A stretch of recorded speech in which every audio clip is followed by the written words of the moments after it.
Welcome back. We still have Hans Ulrich with us. I'll give him a very brief introduction.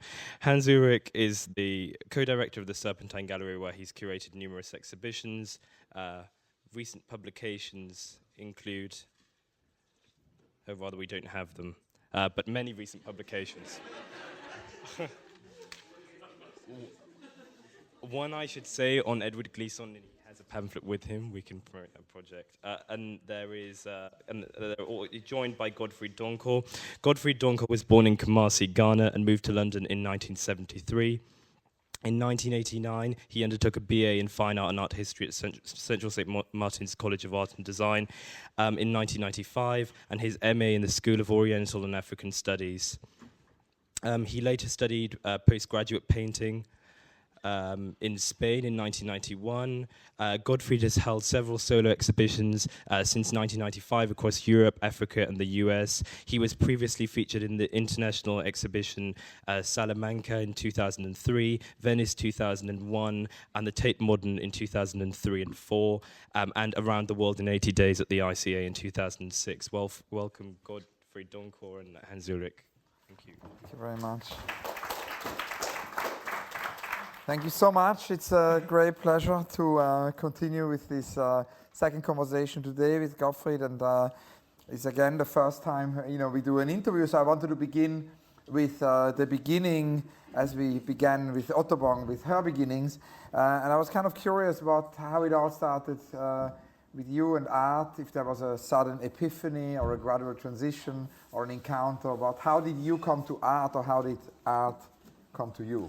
Yeah, I mean, unlike Otto's case, I had to fight to be an artist. My parents didn't want me to be an artist, and at the age of 14, I was actually wanted to be a fashion designer. So I started to make clothes, and would design clothes for myself and my friends. Would do fashion shows, and when I actually decided to go to art school, it was to go to art school to study fashion. It was during my foundation years that one of my tutors said to me, well, try something else for a change and see if you like it, because you've been doing fashion for like 6 years now, you're still young. You might want to experiment with a new medium. So I bought some paints and some brushes and started painting. And halfway through my foundation year, I discovered that I was going to carry on painting, and I applied to do painting. I didn't know much about being a painter, except that I could use colors and I liked to paint. And so fashion, all of a sudden, I didn't apply to do fashion. My portfolio was for painting, and I spent 3 years doing BA in painting. But I still had a love for fashion, so I would still go to the London Fashion Week. A lot of my friends were fashion designers at college, but I wasn't sure how I could actually bridge the two. So for many years, I started to work as a visual artist. And when you began, who were your inspirations? Who were artists? Or, in your case, maybe also fashion designers who inspired you? I mean, to begin with, it was definitely the fashion designers and people like Catherine Hamlet and Vivienne Westwood. I mean, in those days, the King's Road was the catwalk that we would all go down the King's Road on a Saturday and dress up just to be seen.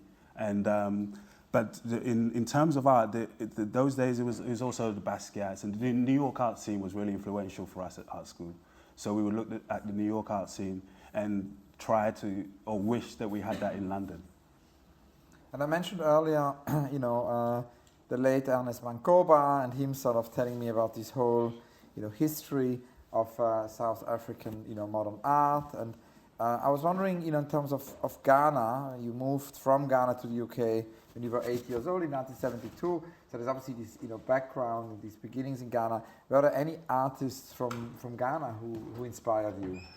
To begin with, I don't think there was, because remember, I wanted to do fashion, so I was really not in the art world at all. And in those days, I think what we now call contemporary African art was not really discussed as such. Not unlike Nigeria, I think, where I think is a bigger scene.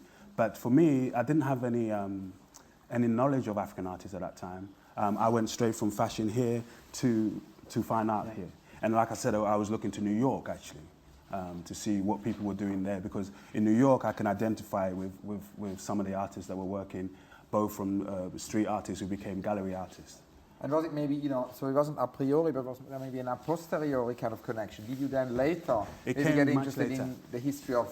It came much later, and it came actually in the mid-90s when there was this first contemporary African art course at SOAS. And it was the first time, I think, that this contemporary African art, so-called contemporary African art debate started, talking about living artists, artists that we could study and get to know, rather than talking about an art form or talking about a group of people that made an art, like sculptures or whatever.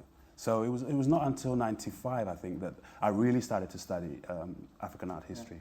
And what inspired you from that? Are there any kind of figures, because I think, again, Eric Hobsbawm talks about the protest against forgetting. He was my, one of my great inspirations when I moved to London in 2006, and joined the Southern Bank Gallery. I very often, spoke to Eric Hobsbawm, and he sort of said, we need to protest against forgetting. So I think it's particularly interesting, the context here of this, African art fair, to think about artists also from the African context from the past, who might be a toolbox, for artists working now. And Ottobon was showing us, images of her, of her teacher. So I was kind of wondering if there's any artist you could mention whom you think we shouldn't forget.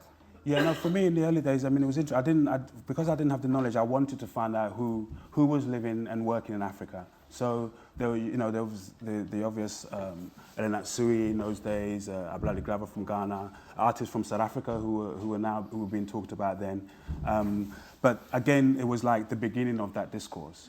And as an artist, I'm sometimes seen as an African artist or a black artist. I was wondering, well, how am I going to see myself? So I need to know what this debate is all about. So studying MA theory, I still had a studio, but I wasn't showing as an artist. So I became an academic for a year. And after the year, I think that's when I became more informed.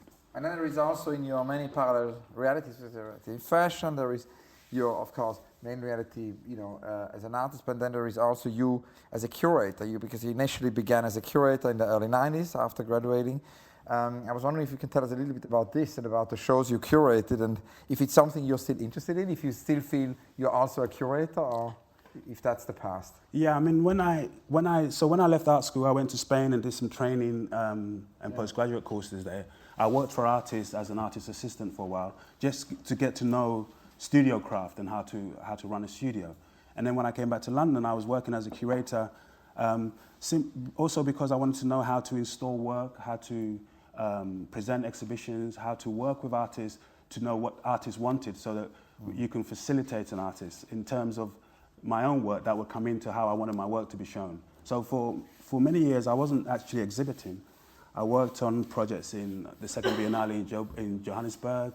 I did an exhibition called The Elders at the South London Gallery, which consisted of me going to the Caribbean, 4 Caribbean countries, Barbados, Jamaica, Trinidad and Guyana, and working with 2 Caribbean elderly artists in their 80s. So the show was called The Elders. Yeah. And the research that I did there actually put me in good stead, because they put me in contact with the Caribbean. And I started to make some work also in the Caribbean. So the show came off in South London Gallery in 1999. And after that, I decided that I couldn't do curating and be an artist. It was quite a lot. And so I decided I would choose one, and I decided to work as an artist from then on.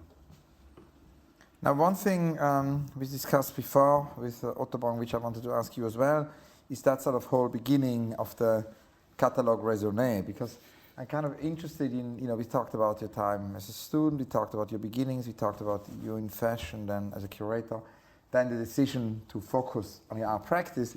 Where would you say is the moment when your student work, that's it, and you found your language, basically? What would be the first piece where you found I remember exactly where it was. I mean, it was almost 10 years after I graduated, and it was after the '97 Johannesburg Biennale.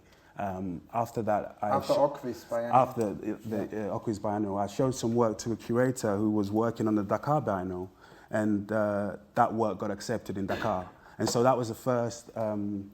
I've done shows in London with groups of friends. We set up warehouse shows, but that was my first international show, which put me, on that kind of Biennale scene. And can you tell us more about this? Do you have images of that piece? Not here, but No. the pieces I showed was a series called the Slave to Champ series, which was one of the first series that I started working on from a series of collages about 18th century and 19th century boxers who were standing on top of slave ships, sections of slave ships. So I painted life-size images of these in black and white and presented them in Dakar.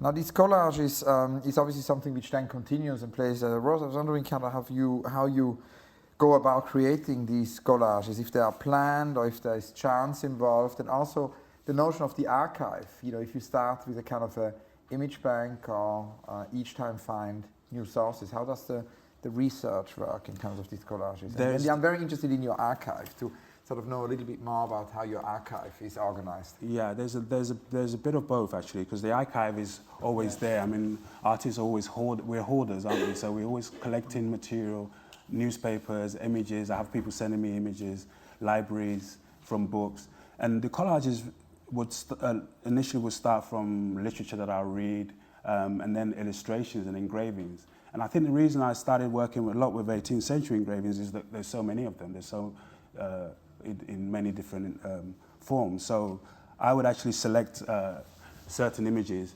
and plan a layout of the collage. The collage were like my drawings, so I would select certain images and plan my layout. I wanted also to have images from different parts of the world that I was interested in. So there would be images from London, mixed with images from Ghana, or something from Africa, mixed with maybe something Caribbean. Now, last week was the Nuit Blanche in Paris, and I was asked to do a project there. So I thought it's a nice moment to finally get the ideas of Edouard Glissant again, you know, more in the broader world. So we printed, you know, 100,000 copies of this little booklet with my interviews with Edouard Glissant, with whom I was very close friends, and we always spoke. And in some kind of way, when I prepared the interview and I read texts by you and texts on you, I kept thinking of Edouard Glissant because creolization pops up a lot. And I was kind of wondering if Glissant is an influence on you or an inspiration. Well, a little maybe. The idea of creolization is a big influence on me. The idea that you know, language, the way that people speak in the Caribbean is like Old English. When you hear Caribbean accents, I mean that's very important to me. So the idea that even when I'm in Ghana, I'm thinking of London because I see. Aspects of architecture or aspects of the culture that reminds me of London. And then when I'm here, I'm always thinking of Ghana. And when I'm in the Caribbean, I'm thinking almost the two places as well, because when I went to the Caribbean, I found that it was a mini Europe, it was a mini England, especially in the countryside, and then there was a mini kind of Ghana as well, architecturally, the way people are. And I've always been curious about where that where that point of mixture is. Whether it's visible or whether it's like, you know, where that kind of focal point is, where cultures mix. So creolization, I think, took this summer. I was also thinking the sort of whole idea, you know, your book I read last night, People of Utopia. There is a connection also maybe to Utopia to Glissant, because he talks about Utopia as a kind of a trembling, you know, Utopia. I was kind of wondering, because he invented also a novel which is about a sort of an utopic people who didn't exist, but an imaginary people. Can you tell us a little bit about this concept of people of utopia, which is recurrent in the practice? Utopia is a place that doesn't exist, so you know, it's not real, and that really appeals to me. The notion that there's a place that doesn't exist, but we sometimes equate utopia with a perfect place, that everything is perfect, you can have what you want, and there's no need for money, there's no strife, there's no illness. But actually, the utopia exists maybe in our imaginations. And so for me, my works are trying to create images of utopia. Images like this, whether it's combining slavery with West African culture or Caribbean culture, from contemporary culture with 18th century culture, is like to create a space that doesn't exist, but that can exist through the artwork. And obviously these people of utopia, they're kind of saints of some sort, they're particular saints. Can you tell us a little bit more about? They're not your usual saints. They're like, the saints are boxers, or they're like Madonnas, which are dancehall girls or glamour girls. And the idea with the saints also is that, to create that kind of a religious dialogue with the work. I mean, some of my early work was influenced by a lot of religious paintings and iconography. So I used the language of those early religious pieces with the central figure, the halo, the sign of the cross, as a way of really just creating a language that I can work with, both in painting and in collage. Maybe that's a good moment to look at some images, because I think you brought a DVD. Yeah, there's a DVD. Should we watch the DVD first? Yeah, whatever you wanted to go first. I will share it with the DVD. This is Jamestown Masquerade. Thank you.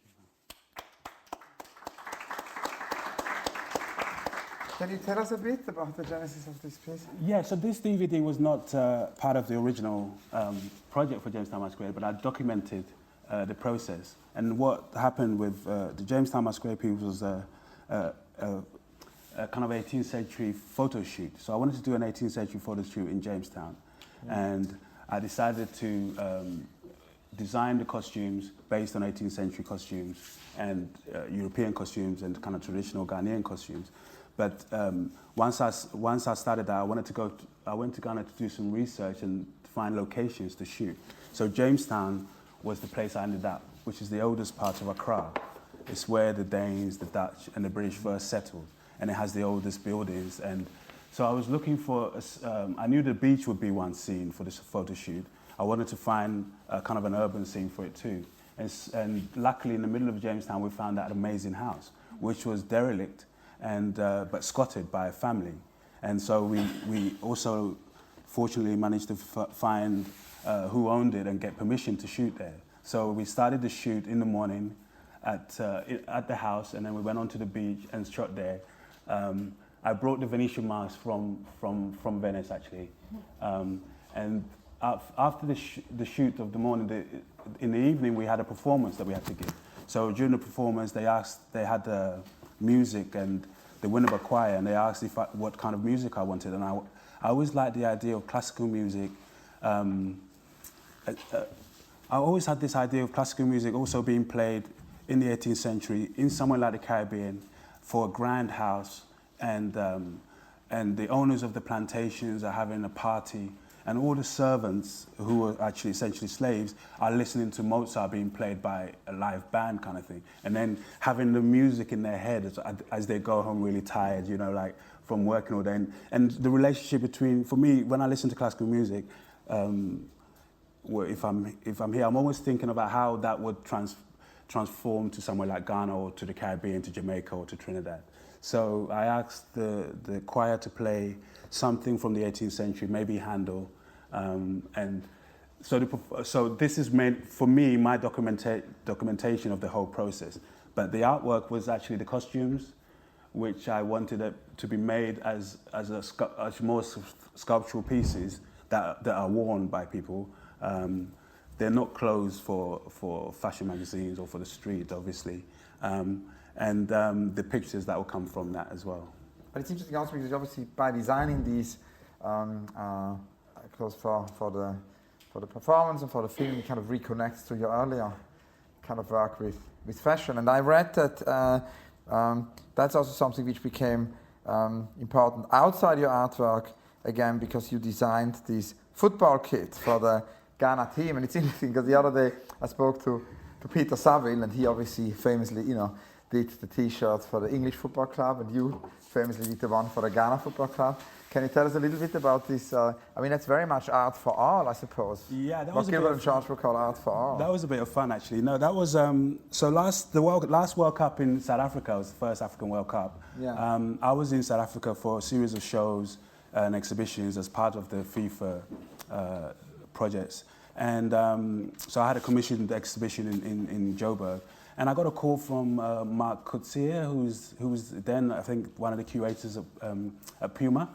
And he said to me, we're doing this project on, because Puma sponsors around 14 of the African countries. And would you like to make a shirt for Ghana? I mean, I thought that was a bit of a joke, but actually it was quite serious. And so I started working on it in Joburg and started to think, well, how do you make a piece of design for a piece, a kit for the Black Stars. So I did some research and went into all the kits that they had from when they were even the Gold Coast team from the 50s. And it was obviously going to be something to do with Black Stars. It was just a question of how they looked and what kind of... So I worked with the Puma team when I got back to London, and we went backwards and forwards for about a year. So it was, but for me it was a fun project. It wasn't. I don't know if it was that much, you know. But was it mass produced, the t-shirt? Yes, it's mass produced. It's in the shops. So it is out for all. Yeah, it's in the shop. And I was and actually, the team still wears it? They or? still wear. They wore. In fact, they wore it on Tuesday when they beat Egypt 6-1. Oh, amazing.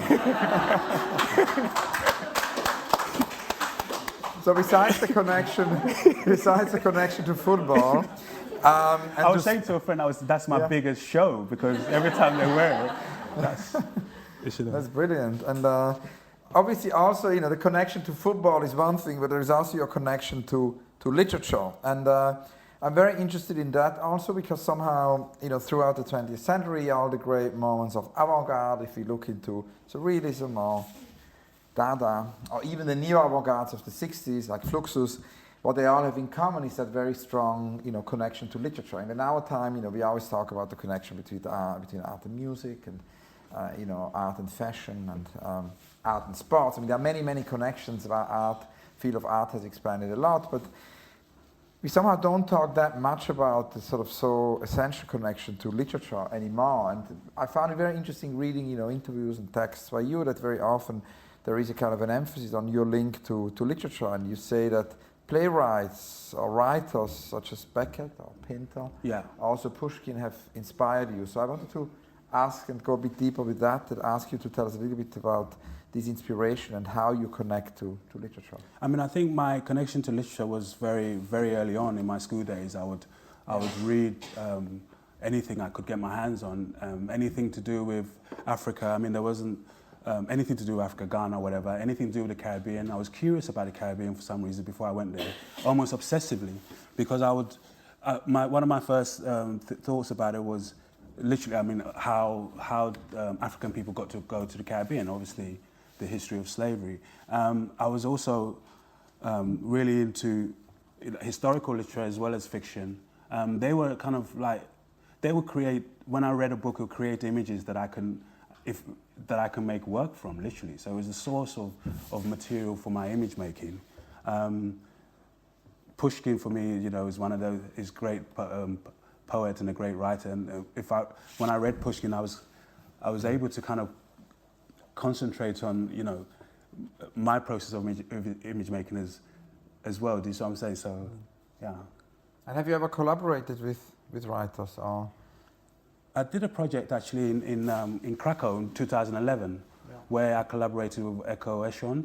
So he wrote a text. It was a show called Alias, and where they had artists paired up with writers. So Eko wrote a text, and I made an image for that text. It was called New Lagos. Yeah. And the connection to books, and you know, also leads us to the connection to newspapers, because one of the things which is very present in your work is the, I mean, we spoke before with Otto Wong about the handwriting. In your work, it's more the printed page which appears. It's a lot of newspaper you use for your collages, if it's the guns and bullets, or if it's the flags, the Financial Times flags. You did an artist book with the FT kind of imagery. How do you connect to newspapers? Is that some sort of a form of archive connection, or? It started off, I do collect a lot, yeah, because like hoarding newspapers was the beginning. Yeah. And so like Gustav Metzger, you're hoarding newspapers? Yes, I do, yeah, I've got a studio full of them. And, but the Financial Times stood out because it's the only newspaper here that has colour. And so for me, it was like, I wanted to use that as a base for my collages, because it gave a bit of colour to my collages that, most of my collages are black and white, with maybe a gold halo. So the FD gave me the color that I wanted. And then later on, I was using the kind of the business pages of the FT with the stocks and shares, which was, you know, also kind of, that came slightly later, but initially it was the color of it. Newspapers are just a record of what, you know, our daily lives. So I have newspapers from when I go to Ghana. I get newspapers from when I'm in Senegal, when I'm in the States, wherever I travel. So keep them always? I buy a few. I don't buy loads. I buy because they're quite heavy. So I buy at least 6 or 7 and bring them back. I buy some tabloids and I buy some broadsheets. And yeah, I have stacks of them in the studio. Wonderful. Now I've got many, many more questions, but we are soon running out of time. So this is also part 1 of something to be continued. Are there more images you want to show us? Yeah. There's a few more from the Jamestown Masquerade project.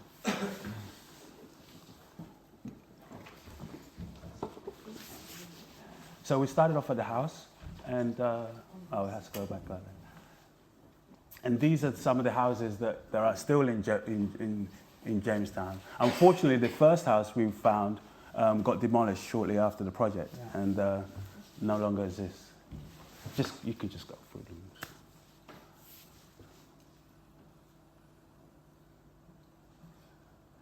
And when we were actually shooting the work and the actors were in situ, with masks and full costume, I realized also that the relationship between them and the space was something that I didn't account for. I thought this was going to be a straightforward, kind of a different, straightforward fashion shoot with a bit of a difference. But actually the drama came in, and the ideas about dream, ideas about going back in the past, ideas just because of I love the background and the texture of the buildings and how they react to the fabric and the costumes.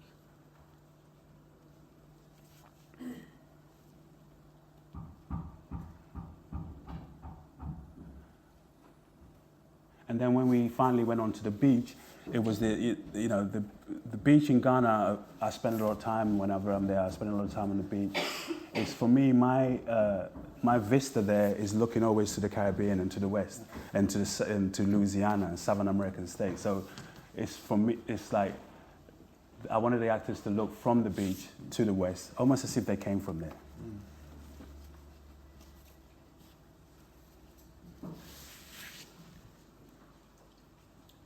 With the fishermen still working, pulling in their boats because they've just been out that morning.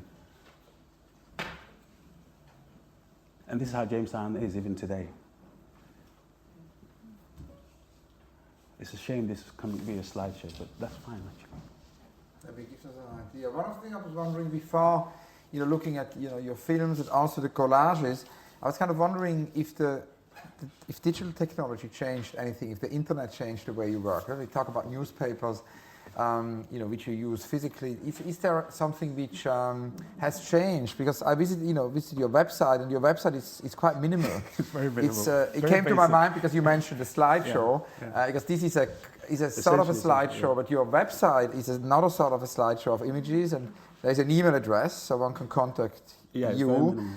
So I was wondering if that's a decision to kind of purposely remain elusive, and if still there is some kind of, because obviously collage, the 20th century, is kind of referred as the collage century, and now we're in the digital age, and it's a new form of collage. I mean, it's a long question, but it's really, has the internet changed the way you work? Yeah, no, I think the new digital age and internet imagery is collaging, because people are actually making images, HD images. I mean, it's a form of collaging. And I prefer the old way of collaging, which is cutting and pasting. But the new way gives me ideas into how to finalize my images. So I could use images from different generations, from different times.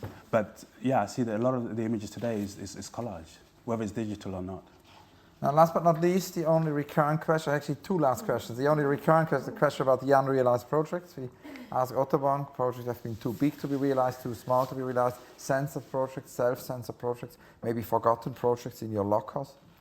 Mine was, I always had the project which is far too big to be realized. I wanted to build a ship which would go from Africa to the Caribbean, and from the Caribbean to England, and then again from England back to Africa. But each time, and I think part of the idea has been done already by our friend with the Double Club, where you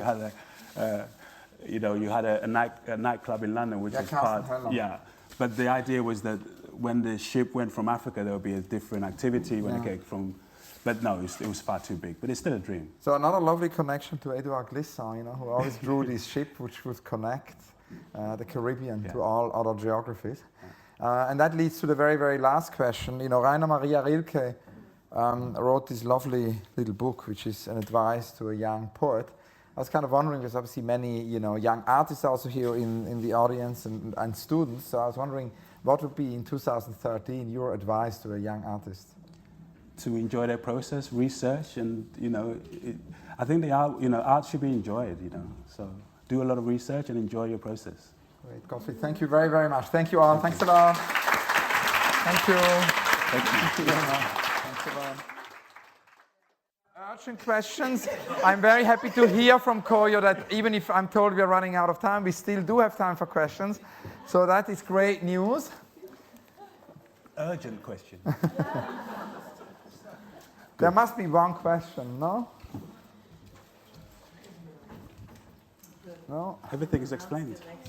Everything is explained. So is there another coffee break to the next talk? So coffee break, coffee break. Thank you all.